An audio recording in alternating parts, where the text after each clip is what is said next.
Local 4 News starts now with a breaking news alert. Breaking here at noon.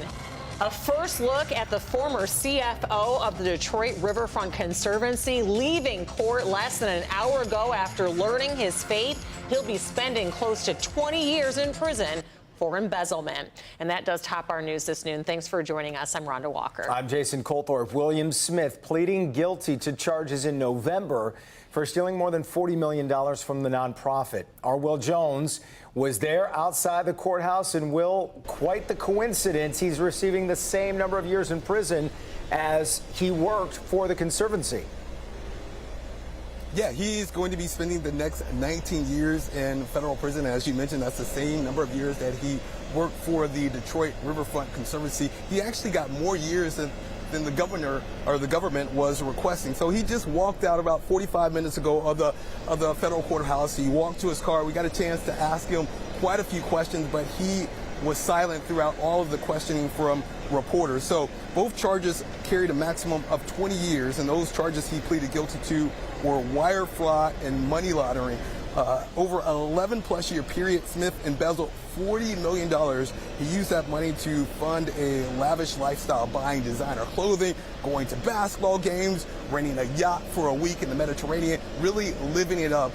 And today he had a moment in court, and he spoke for a few minutes, and he shared some of his thoughts. He expressed remorse. He expressed his sorry that what happened to this community, that he, loved the Detroit Riverfront, that, the community put a lot of faith in him, and he's apologetic for violating that trust. The judge listened to his statements. The judge also read some of the statements provided by his defense from people in support of William Smith, saying he was a great guy, he helped a lot. But the judge said that the money that he was using to help other people in the community was at the community's expense. Now, we just spoke with Julie Beck. She's the acting U.S. attorney just a short time ago.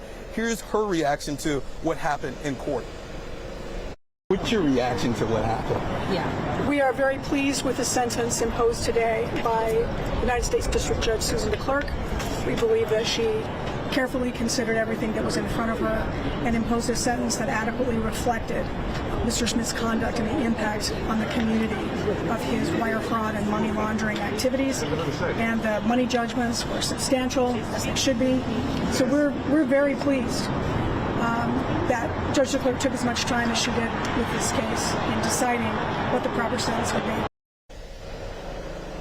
So here's what happens next. He was able to walk out of the courtroom. He's probably heading back home with his family, but he is going to be serving 19 years behind bars. He has to self-report. He has, I believe, 30 to 90 days before he has to self-report. They have to find space for him in a federal prison. We're going to have much more on the story. Some of the statements quite moving from people who volunteer with the Detroit Riverfront Conservancy, what they had to share about the impact of his actions. And we're going to have much more on that and more coming up at 5, and as well on clickondetroit.com. But we're live downtown at the federal courthouse. Will Jones, Local 4.